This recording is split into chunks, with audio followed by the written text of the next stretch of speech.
Hey guys, welcome to another session of RBTL, or Reading Between the Lines. This is the Balance Adjustment preview, or my thoughts on commentary on it for the April 14th patch, so about 2 weeks from now. And overall, I would say that this balance patch isn't super game-changing, which is both good and, well, I won't say bad, I would say boring. So, I mean, I've discussed this many times. I mean, this is a common thread right now amongst the E7 community. This is in response to, you know, Epic 7, Smilegate, the devs coming out with a plan that they don't want to overbuff characters anymore, but they won't nerf characters. But at the same time, if you guys have been like kind of around the streaming scene, there was a 2-star monster. I think it was like some kind of bat shard thing or whatever. That was a Soul Weaver and had 117 base speed.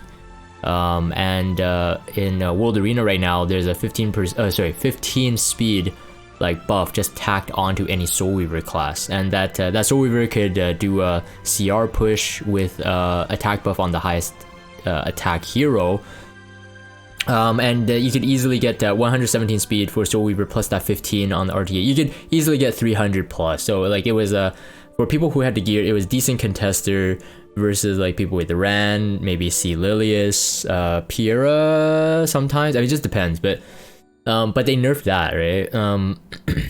If you don't follow the news, they nerfed it, but they did say that, oh, the speed is wrong, which it was. I think it was like a Sagittarius Soul Weaver. So Sagittarius Soul Weavers would be like, I think it was Tamarine. So it wouldn't be at 117 speed for sure. So they did make a mistake, but it's just like, okay, first, how did you make that mistake? But then the second thing is like, but they still nerfed it, right?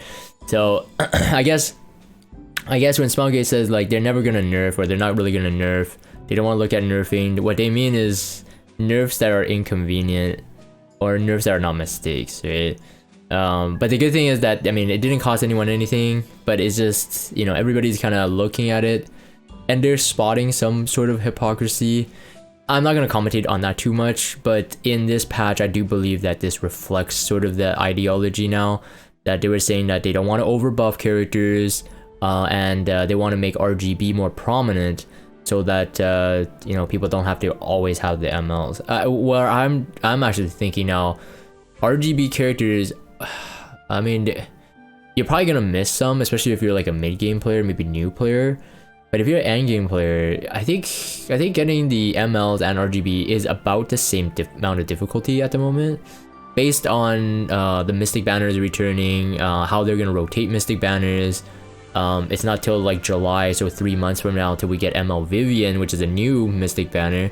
The coin shop with the upcoming ML pity system, well, I wouldn't say pity system, but the 30 summons into 4 to 5 star ticket.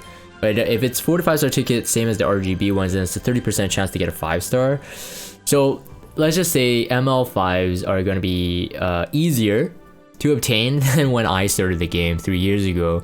For those of you who know me from a long time ago, I mean, I didn't get my first ML5 until like a year and a half in, and I think the first one I had was FCC or A-Ravi, one of the two.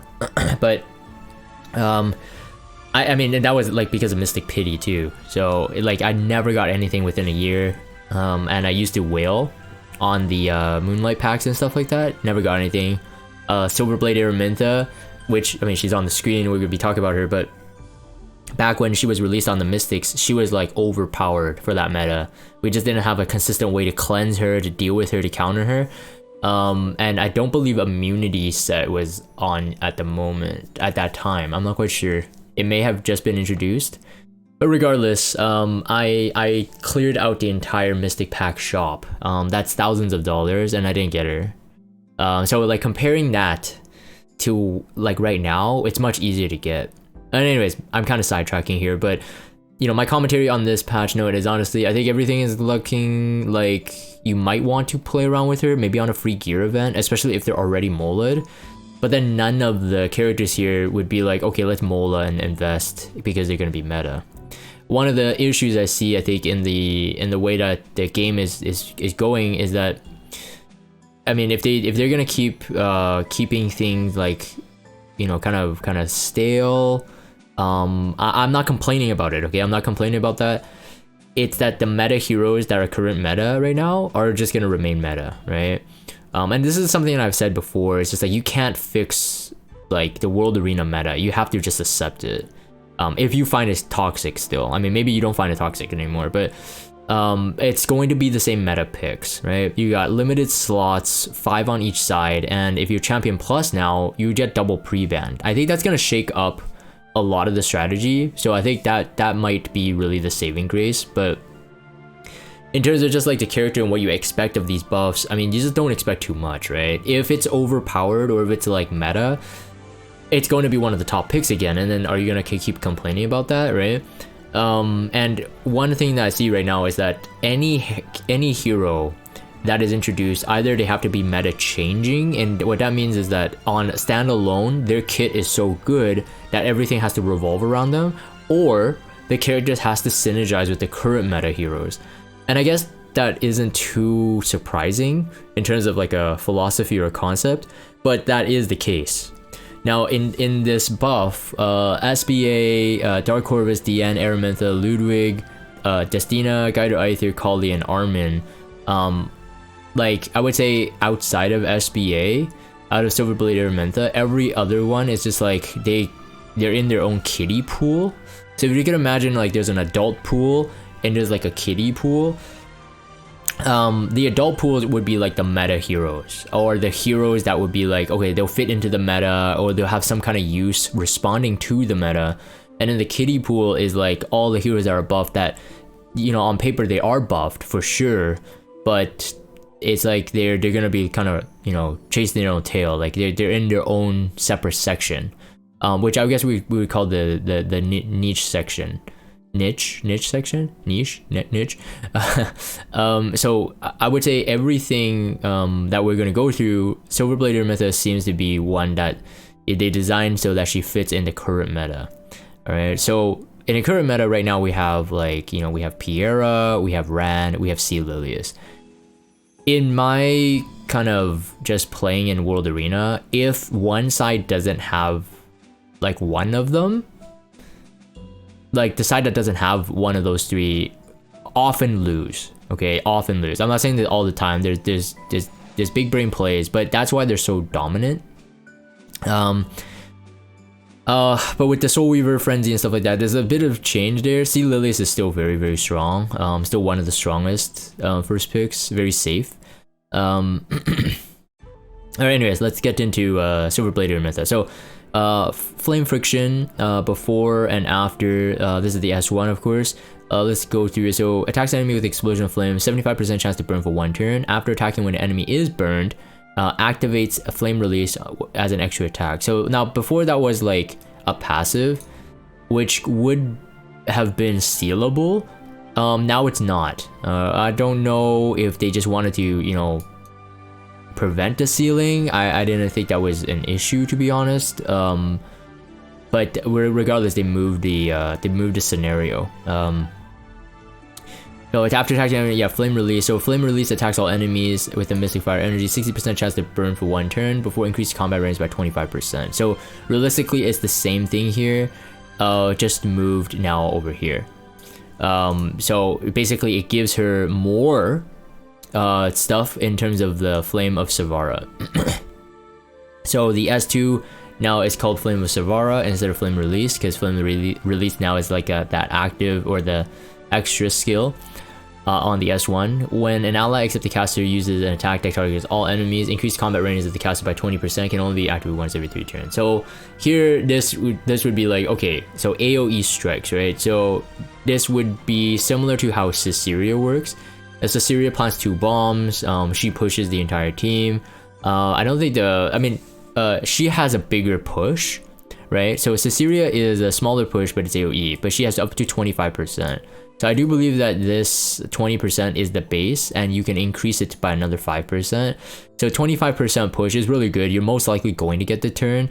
And you know, that's depending if you have like a Ran opener or what do you call it?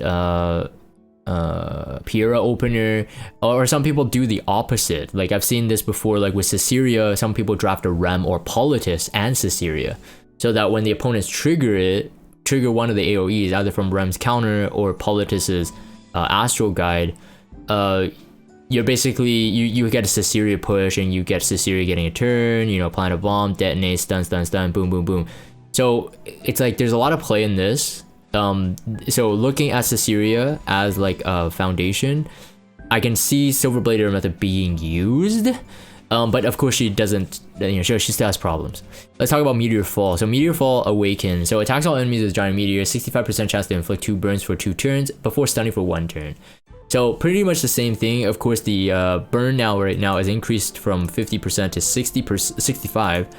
Decreased combat readiness of the enemy with the highest combat readiness by 30%. That to me was a strange one. That's replacing the unhealable, I guess, but the unhealable makes it so that Rowana isn't like, the unhealable made Rowana become a potential counter to SBA, right? So basically SBA, sometimes, you know, you can't control when she does the flame, what do you call it again? The flame release, right? Because like you have no control of when she's gonna burn on the S1, and like if you're out of the S3, you're most likely gonna do the S1. So like the unhealable part made Rowana kind of like, you know, not usable. But now if you're gonna drop the SBA, if someone drops Rowana, I mean it does depend, but if they drop Rowana, they might have to force ban Rowana, right? Because without the unhealable, Rowana is just going to heal. There's no way SBA will do that damage. She'll give free heals and free push for the entire team. So that, unfortunately, I think is going to be her downside. I don't know what the design for this one is, to be honest. Like potentially it's so that if you get the turn, let's say with a Ran and Piera opener, and maybe they have a C Lilius or something, and its C Lilius is slower, and you go AoE and you do the S3, it pushes back to C Lilius. That's the something I can think of. Maybe that's the case. But anyways, I mean the reason why I think SBA can be used is honestly the Caesarea, the CR push concept. A lot of people have to usually double pair up, right? Like if you have like a Ran opener and you have a Caesarea, but then you have nothing else to follow, then people could just ban the Ran, right? Or ban the AoE, or just ban Caesarea. So like there's no middle conduit that kind of bridges the gap between the team. So most of the time people have to bring in like a CDOM or something like that. CDOM or Caesarea double pick. And of course anything can be banned, and there are a lot of counters, but that's what I've seen. So SBA now becomes a usable pick, a third pick for those who are relying on that kind of AoE push, right? So you've got the CDOM option now, which would require crit. So like Piera, most people don't build crit, but it would require crit. Caesarea, and then you got SBA. So I mean SBA right now looking better than any of the ones that I will talk about below, but it seems that this patch is mainly focused on PvP, which I'm kind of surprised on. It seems that they have an attempt to make them all usable for PvP. So Dark Corvus, 75% chance to provoke a shield, recover caster's health, and then amount recovered is proportional to caster's max health. I think in their description down here, they were talking about basically his S1 is gonna heal more. I would definitely, like, I'm on the fence about. Okay, so I'm not rating Dark Corvus as if he's gonna be a meta hero. I'm rating Dark Corvus from where he came from before. I haven't used Dark Corvus for like 2 years now, and I don't use him in World Arena. Like for people who are doing Guild War and need Dark Corvus to be able to win, I think that's fine, right? I mean, like we're getting a buff, it's more usable. Based on everything that's written about Dark Corvus, it's like instantly he's just better than he was before. Like everything is pretty much 1-for-1 in terms of like the mechanics are the same, but he just gets better. That's all. Which makes it a good buff. But it won't be like a meta shifting buff in terms of World Arena showcase, I believe. Amount recovered increases proportion to caster's max health, and then Devil's Descent. Let's look at the Awakened version. So attacks with lethal hit absorbs some damage as health, so it probably works the same way there, but when enemy is defeated, inflicts extinction. That is something new, and like I would say that this extinction part wouldn't be too bad. Like it's definitely an improvement on Dark Corvus's part. Here it's basically saying that, oh yeah, he builds up so slow. So if, like, I'm assuming they mean like a Ruel on a defense. So if Ruel is there, she's gonna revive, and the Dark Corvus won't be able to take him out quick enough or something like that. So inflicts extinction. So it's definitely a nice to have. Definitely nice to have. Damage out increases proportion of max health. Let's see here. Damage out also increase. So the soul burn increases the damage, but the bases also increase. So in the description here, they're basically saying that, so now you don't need to rely on a soul burn even. You might be able to just do like higher damage and just one shot something without the soul burn, but soul burn will give you even more damage. So that's quite interesting to see, like, how much damage he can output. But Dark Corvus had always been a pretty simple type of character in terms of the mechanics, and he remains so much so. I think the extinction is good add. The amount recovered probably needed for his S1, but he's like one of those like heroes that really need to ramp up. And at this point, at least World Arena sake, there's no real place for a hero that ramps up not much anymore, and especially HP scaling because of injury. So Diene. Okay, so when I saw this, I was like, oh man, okay, can this be usable? Because like I want that Diene skin. So currently we have that April Fool's, like, not a saint or whatever, and that Diene skin looks pretty cute, right? It looks pretty different. It definitely looks better than that schoolgirl Angelica. So I'm really hoping that they introduce it. We already have the animated sort of like illustration art where you see her in the story, she's kind of moving. I don't think we have a sprite for it yet, but hopefully they'll consider that. I mean, that's a cool skin. I was hoping that she would be buffed a bit better, or maybe get an EE. Maybe this is enough, and then just put an EE on, and she might be usable, right? So what I'm thinking is, like, I mean, if she can get something like a Soul Weaver version of ML Cowrick, not the same exact thing, not like I mean, they're very similar, right? So Cowrick, ML Cowrick would be like S3, he gets 50% CR boost, same as Diene. He gets an immunity buff and he gets the full cleanse, but that's very powerful, so I'm not expecting that of Diene. But I think an EE with an immunity buff or something like that would be pretty cool. But that's just saying that, you know, in the future, Diene still has some potential. I know that they like Diene. I know that Smilegate loved Diene as a character. There's a lot of love put into her story, and even based on that that character that they introduced with this April Fool's thing. If it's not a skin, then they put a lot of work into that, in my opinion. And you know, I mean, Diene had been good for quite a while. And with the Soul Weaver buff in World Arena, maybe we see her. I just feel like someone like Singelica, Amelia, more aggro type of Soul Weavers at the moment would be stronger in this meta, and then Diene probably can't fit yet. I'm not quite sure. So I'm gonna say that, like, Diene, even with the Blessings of the Goddess dispelling 2 buffs, I think it's really, really nice. I just don't know if that is enough to push her to that edge, you know what I mean? So like Amelia can already dispel 2 buffs, and then she does it with a quicker rotation, and then so Diene feels like, no, it's not the same, it's not the right time for her. That's what I say. I think an EE can save her, so I'm definitely not giving up hope, and the skin is cool. So just moving on there. Aramintha. So I feel like Aramintha, they gave an attempt here to make her PvP viable. Okay, so Ignite, the only difference is that the ignore effect resistance is gone. So it's really the same thing here. So 50% chance to burn for 2 turns. Oh, actually, wait, let's see. So the awakened version, at the end of the turn, detonates the burn inflicted on the target. So this one, I mean, for what we need right now, with a lot of, you know, a lot of cleansers, a lot of heroes that can self cleanse, but detonating is almost necessary now for damage over time skills, especially regarding PvP.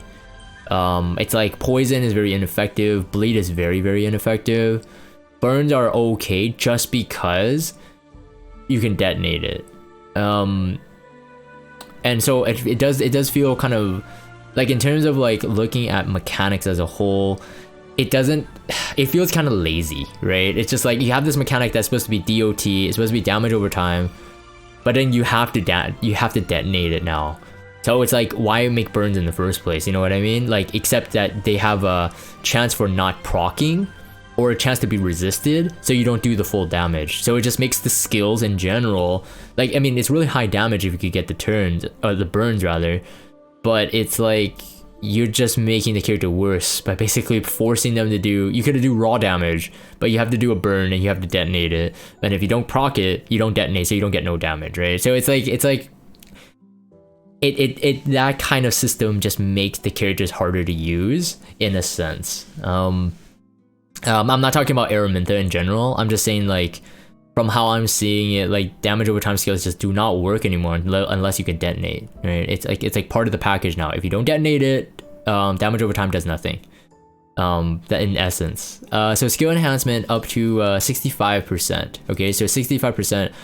It's the same as before. It looks like it's the same as before. I don't know why this is red. But anyways, yeah, so same as before, and so 65% chance to burn 2 turns. Catalyst, this is the S2, attacks all enemies with the catalytic explosion, dispelling 2 buffs. So this is pretty nice. Okay, so it's a full dispel. It is not what do you call it? Buff duration, right? It's not buff duration removal. It's dispel. It's full dispel. So 2 buffs, making them unhealable for 2 turns.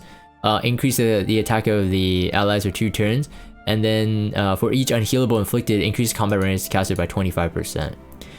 So now it feels like, okay, like if it wasn't for the current meta, on paper this is more usable than what she was. You got the dispel in, and if you inflict the unhealable, if it's 4 targets, you have 100% combat readiness, which means you get the extra turn. If you're quick enough, perhaps at 75% combat readiness, so 3 unhealables, you'll still get the turn. The issue is that she is not SBA in terms of she can miss ice. Alright, and then the cooldown, of course, is now increased to 4 turns instead of 3 turns, and it would make sense because I would say that this catalyst is quite powerful. So as a skill, as a theory craft, it's a quite powerful skill. So being 4 turn makes sense. I mean, you're most likely gonna get another turn, assuming you get up to 3 to 4 unhealables.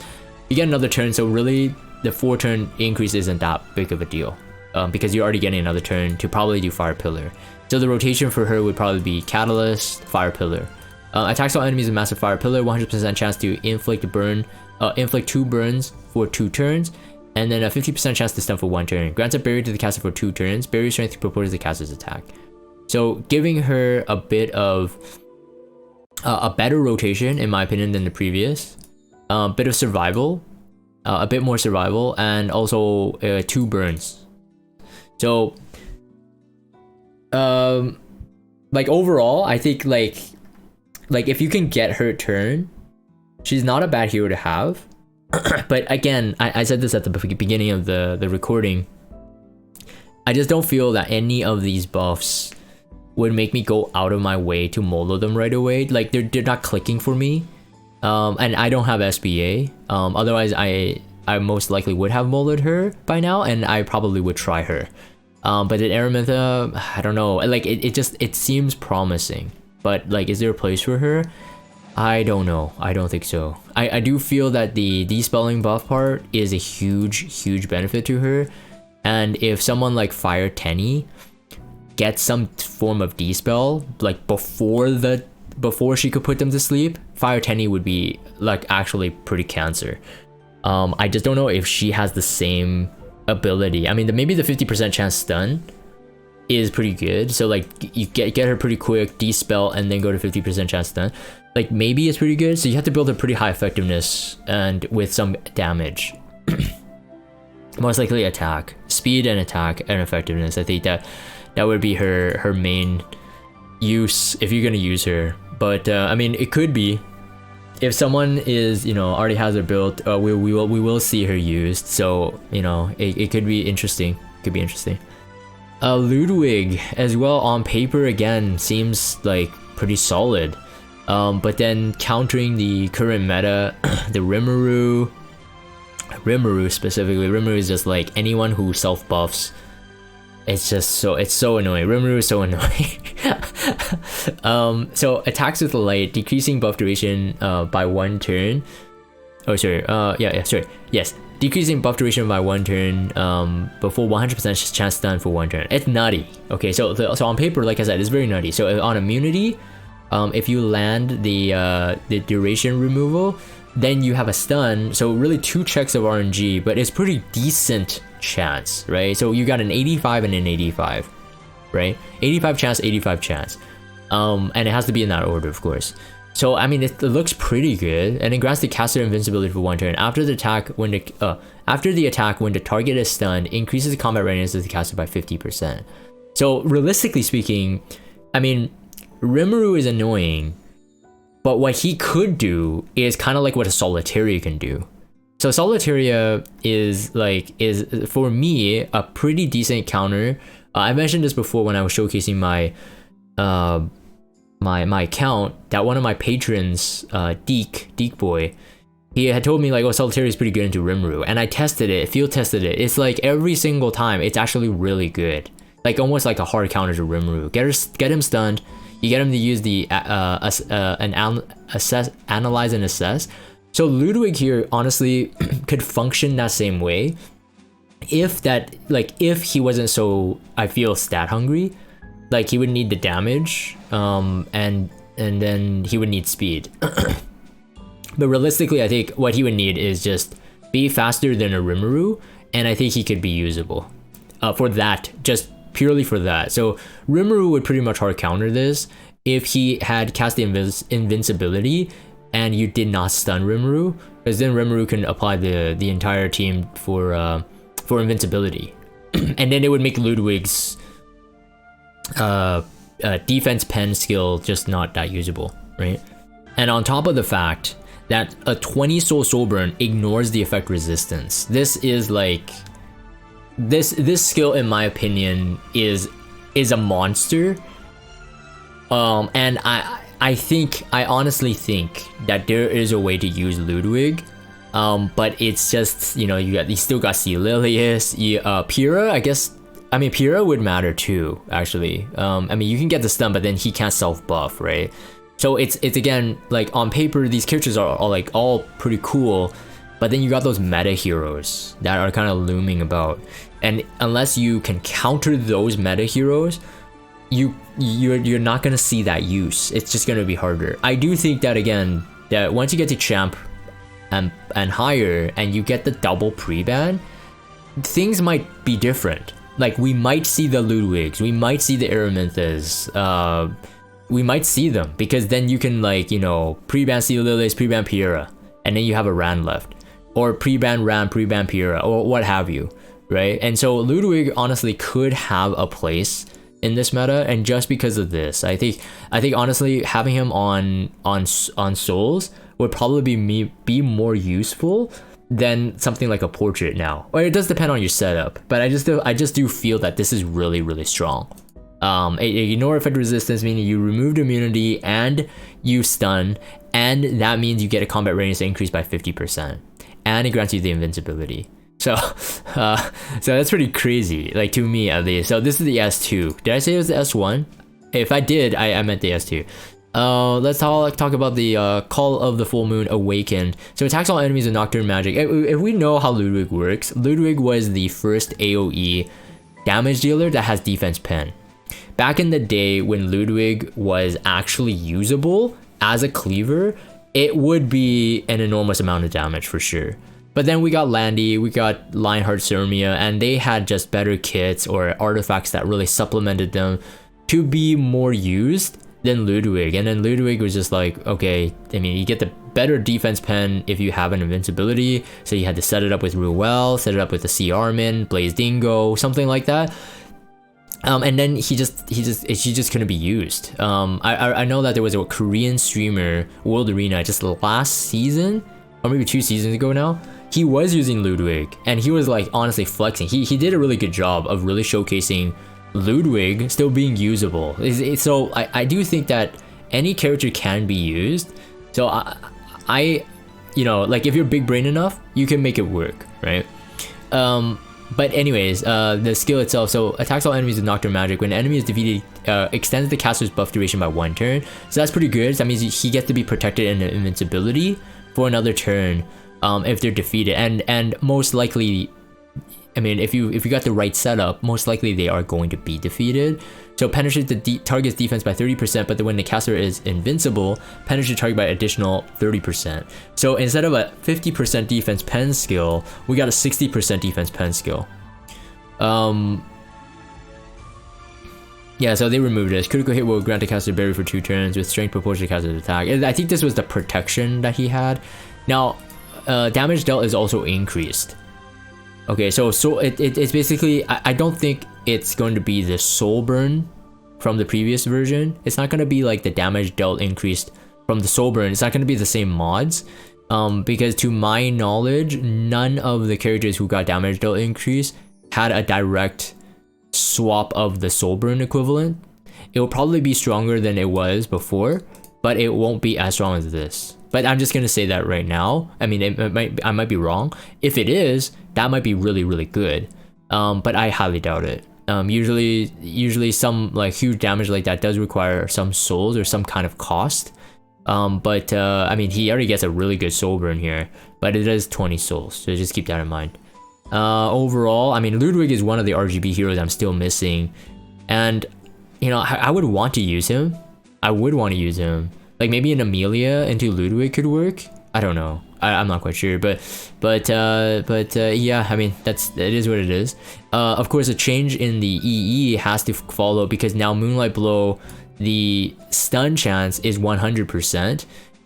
So already, so without the EE. So actually, you know what? When I said that, like this 50% chance, honestly, it could have been 100 if you had the EE anyway. But now you can actually remove the immunity, and you can ignore effect resist, and you have CR boost. So all in all, pretty darn crazy in my opinion.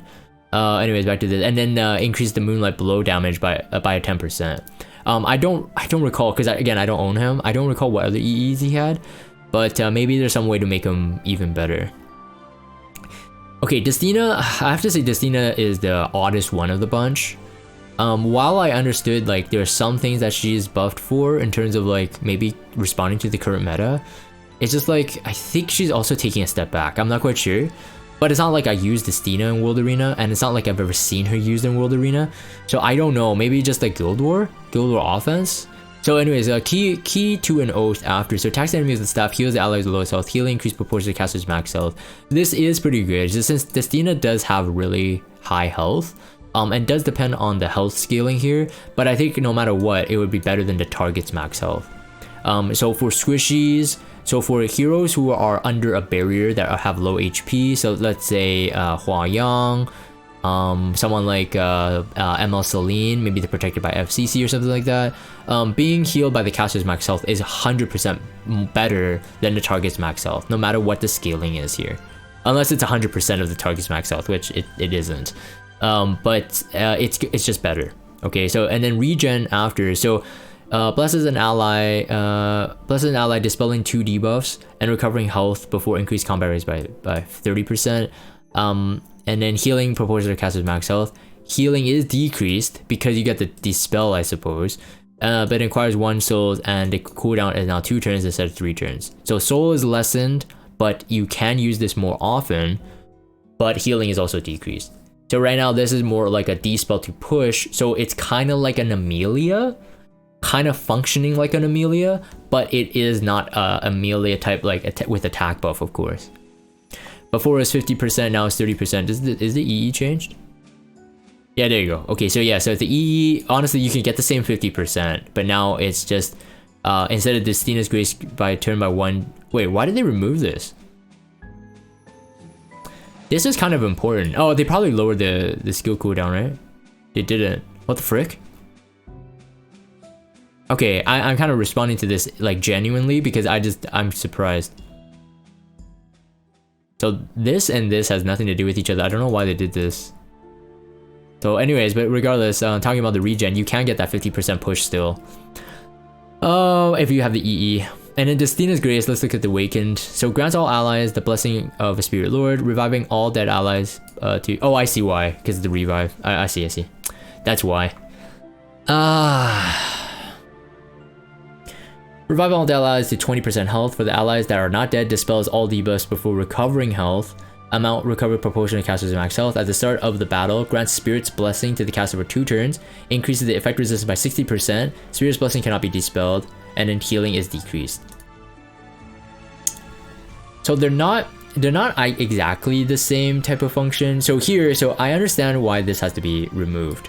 So when ally is debuffed, the combat range will increase by 50% per debuff. This effect will apply up to 4 times.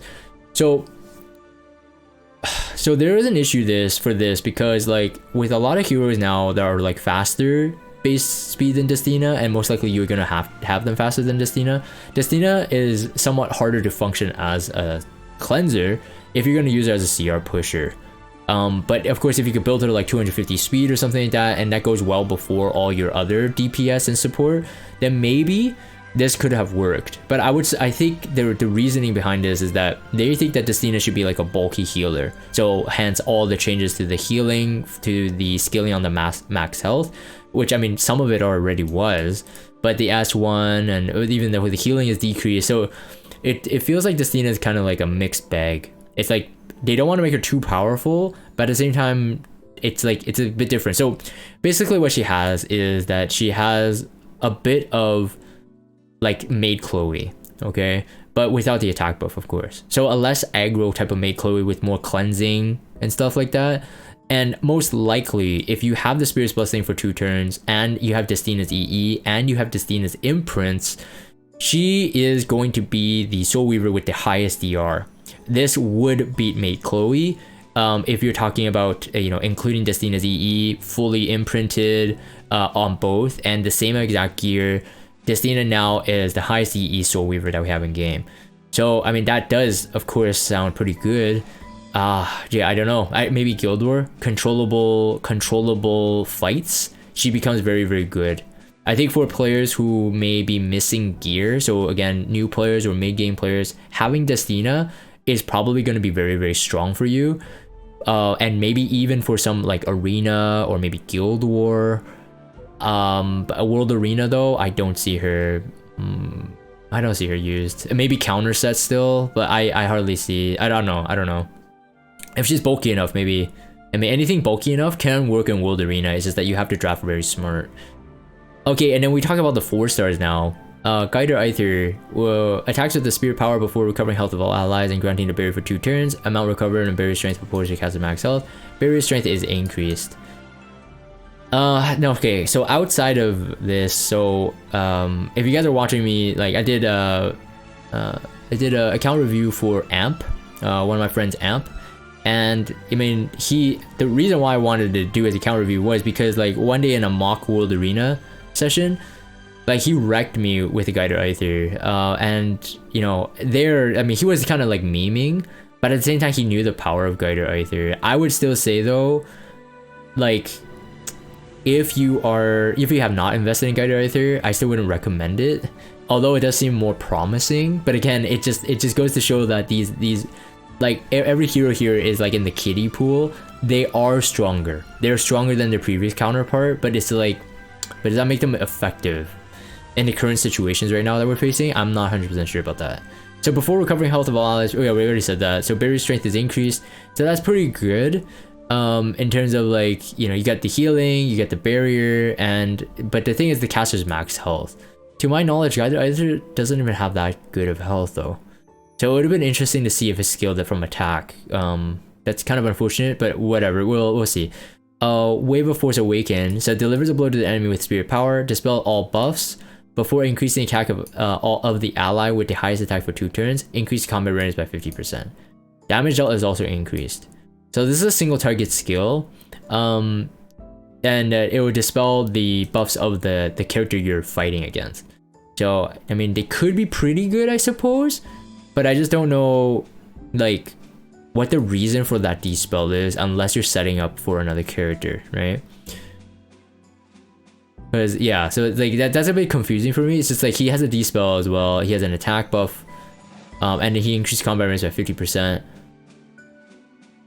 Yeah, I don't know. I'm kind of confused. Let's see here. What does it say? It says Guide Aither is a unique mage capable of recovering and protect allies, but overall it is not enough for the hero to contribute to a team fight. With these adjustments, Wave Force will have the effect of dispelling enemy buffs and increase the attack of allies so that the skill reliably boosts allies' attacks. In addition, Spirit's protection will be adjusted to recover ally health and grant barrier at the same time for better team protection. The barrier strength will be slightly weakened, but will be granted to all allies. Let's see here. EE grants a barrier to all allies. That would be changed to now recover 20% from using Spirit's protection. Yeah. So again, I'm not really convinced here. Like where he'll be used. So again, mine will remain unmolded. Coli, which is interesting as well. I don't think we've ever seen a Coli buff, have we? If we have seen a Coli buff, she was just never used. And I'm still not sure about this. So they have the reasoning down here.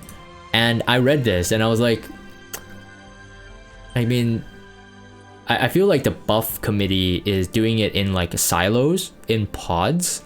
So they're not all like communicating. I don't know. There's like some things like when they're justifying the change, it's like, okay, but how do you make them usable, right?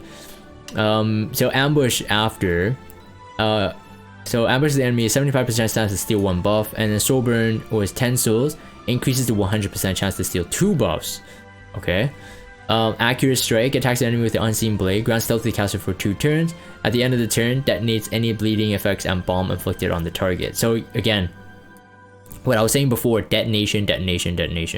You cannot just have bleed. You cannot just have poison. You have to detonate. You cannot just have burn. You have to detonate. If you don't detonate, the damage over time skill on that character is utterly useless, most likely. So attacks the enemy, yeah, so grants the caster a stealth for 2 turns. It is better, I suppose, than barrier, but again, I mean, damage dealt is also increased, but yeah, like, I don't know, I'm feeling kind of like, is the word lethargic about these buffs, but I'll continue. Baptism of Fire, awaken after. So attacks the enemy with the dagger and bomb.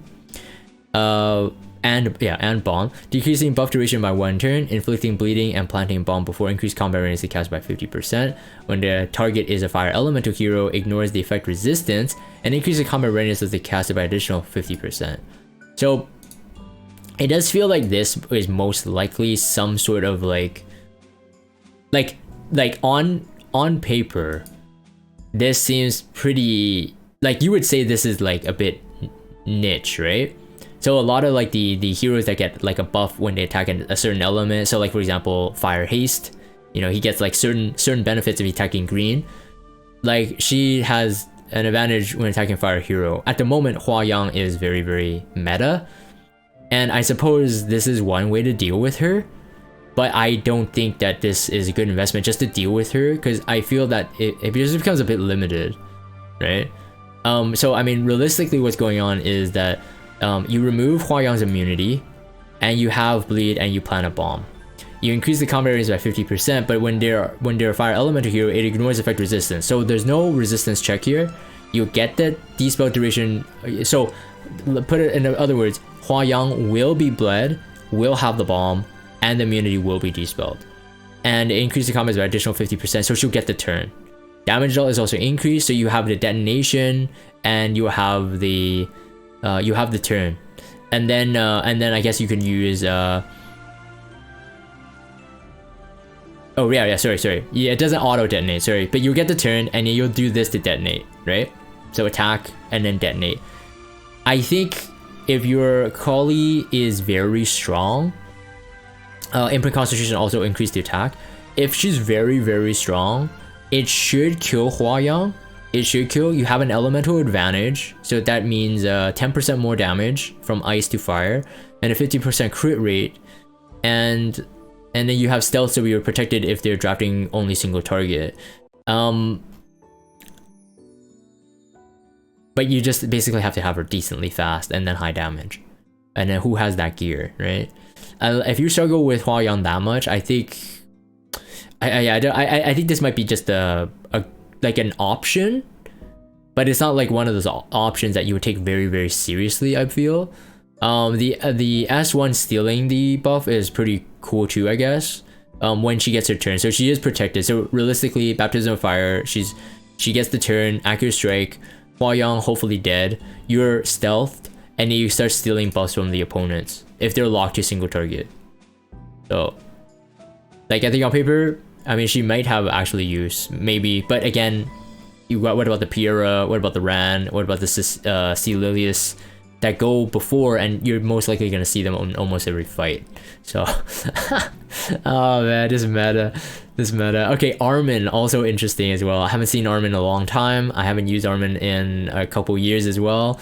Back then, if you guys remember my guild lore from a long time ago, to fight some of these cancer ones, I had to bruiser through it. It's like Armin, Dizzy, and I think there was a healer involved in there somewhere. But anyways, it was like very, very slow, like 50 turn kills. But then after I got Oxlots, and after I became more, in terms of PvP, try to be more cleave minded, or aggro minded, I just, you know, my Armin is not being used. But I mean, they took a look at the buffs. When it is not the caster's turn, attacks changes to attack that targets all enemies. No longer she'll have the EE that increases the stun. So increasing the stun with the takedown was up to an 85% chance to stun, if I remember correctly. So there's a 25% here, but I think with some Mola, you could get it to like 60%, I think, or something like that. Or whatever. I think it's like 85% chance to stun. It's very high proc rate. But when it's not the caster's turn now, it's changed. Oh right, when it's debuffed, it would also increase. That's why. That's why it was that almost 100%. I think it was 100% actually. 100% stun. Or 85. Very, very high. But it's no longer that way. Now it's changed to when it's not the caster's turn, attacks changes into an attack that targets all enemies. So realistically, what you're looking at is then someone who has a potential to have Abyssal Crown at a 35% chance proc rate instead of a 24%, or Jacko 25% chance. So that sounds pretty good on paper, but again, in practice, we'll have to see. Protect after, so when attacked has a 15% chance to counterattack, and with an additional, I do believe this is 5%, yeah, 5%, so 20% chance to counterattack if the caster is attacked. Okay, so yeah, has a chance to, yeah, when attacked has a chance to get, so when Armin is attacked has a 20% chance to counter. You could maybe put her on Elbrus Ritual Sword if you're trying to proc these stuns more often. Maybe Injury Set, if you're gonna use her, maybe Injury Set would still work for her. So kind of like a Bellion, but that can stun instead of a Provoke. So just think about that maybe. When an ally, except for the caster, attacked by a single attack, decreases the damage suffered by 20%. So first things first, that's a huge amount of damage mitigation. Before she had a 10% removal, I think it was right here, decreased damage suffered by 10% by allies when the skill is unavailable due to cooldown count. So when you do the S3 before, it would have given the entire team-wide 10% reduction. So it worked kind of like a C Armin, so she could have Aureus. But now if it's single target, and right now we have like a mixed bag. Single target damage dealers or single target attackers have a decent spot in this meta, and same as AoE. So you're getting like a mixed bag. If you're going with Elbrus, you're not going to get the damage mitigation if they do AoE. If they attack you, they might get punished because you have 20% chance to counter, and then you do this. If you have her on a counter set, it won't be 40% counterattack. Remember that they did change this. Sorry, it won't be 50% counterattack. They changed this. It will be a 30% and then a 20%. So double check. So it's not a coin flip 50%. It's two smaller three-sided coins. So basically you just got to keep that in mind. But counter set could still work if you want to increase the amount that she procs this, because realistically, if you're doing this from a dual attack, you're not likely to get it unless you're running someone like C Lilius, which you have a 1 out of 3 chance to proc it. But relying on a 5% regular dual attack chance is probably too risky. You may as well go Elbrus, you may as well have her on a counter set, or just rely on this. So maybe she'll be usable as anti-cleave, only to stun in terms of a response, right? So like a Bellion can do strip, but 35% chance to stun is not terrible. But again, on paper, like, does that, you know, is it good? I mean, on paper looks okay, cool. Like, you could probably try it. I feel that because she's kind of like a bruisery type of knight, like, people can run her as a damage mitigator and have really no drawback. So I do feel that green Armin can potentially be seen in World Arena after the buff. Potentially. Maybe built on a counter set. For those who are Banshee mains, I think their green Armin could be very, very disgusting. But you're gonna have the mixed bag. Like, maybe you want a resistance type of knight, or maybe you want the effectiveness type of knight. I'm not quite sure. I'll probably go resistance, to be honest, because resistance, once you get to a certain threshold, you can't really pin her down, right? Like, it's not RNG at that point. But when you're going effectiveness and you have a 35% proc rate, that might be a limited, or what do you call it? The man, my mind is not working. Anyways, it just might not be worth the value. Okay, so that's just my thought. So probably like maybe counter or maybe speed set green Armin with obviously decent bulk. I think Elbrus might be a fun play. Maybe you go injury set, maybe you go speed set, maybe you go counter set, who knows. We'll have to see, but I'm pretty sure she has that place that she can be used. Brings out damage mitigation, has stun. Anyways, so protect after awakened. Did we already see this? Yeah, we already did. Shield wall. So uses the Shield of Light to dispel 1 debuff from all allies and grants increased defense to cast for 2 turns. So I mean, that's pretty good. That's pretty good. So dispelling a debuff, but no healing anymore, not recovering health.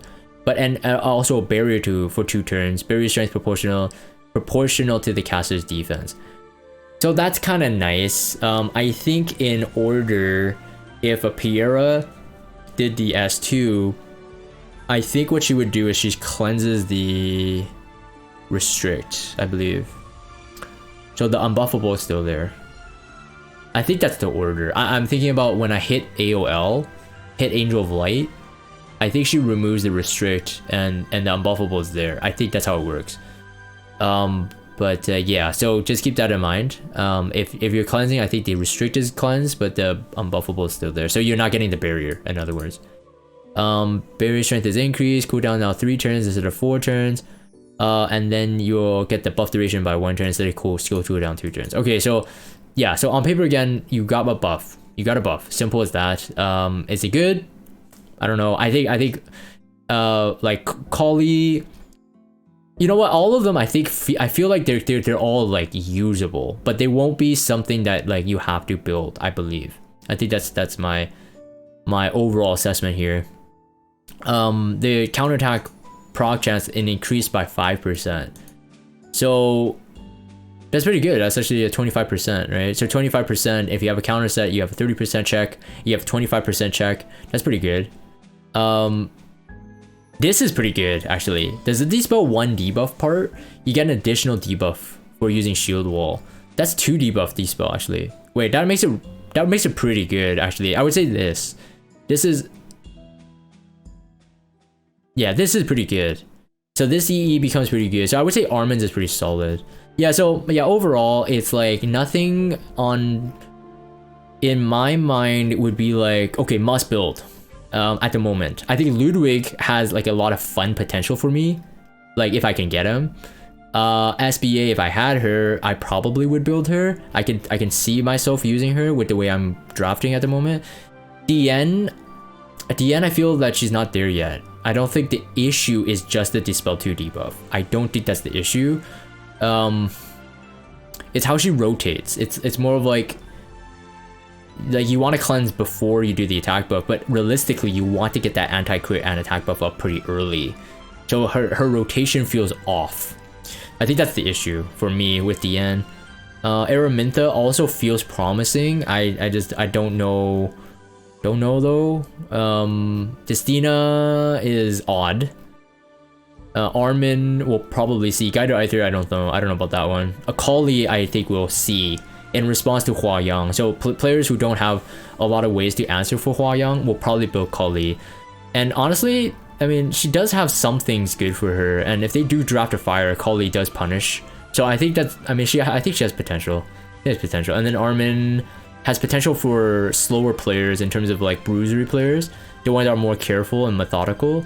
I think that's it. Yeah. So anyways, that's my thoughts on these balance adjustments for these heroes.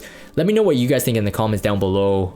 You know, what I think, like, you know, your commentary on what I thought. Am I wrong about something? Or what about your ideas in terms of the theory crafts on these heroes? How are you going to use them? Of course, I'd love to hear from you guys, since, you know, you guys add to my knowledge base as well. But hopefully, you know, you like my insight. But I'll end this for the video recording. If you guys have Discord, check out the Discord server. Follow me on Twitter. Subscribe to YouTube if you haven't. As always, thank you guys for watching, and I will see you guys next time.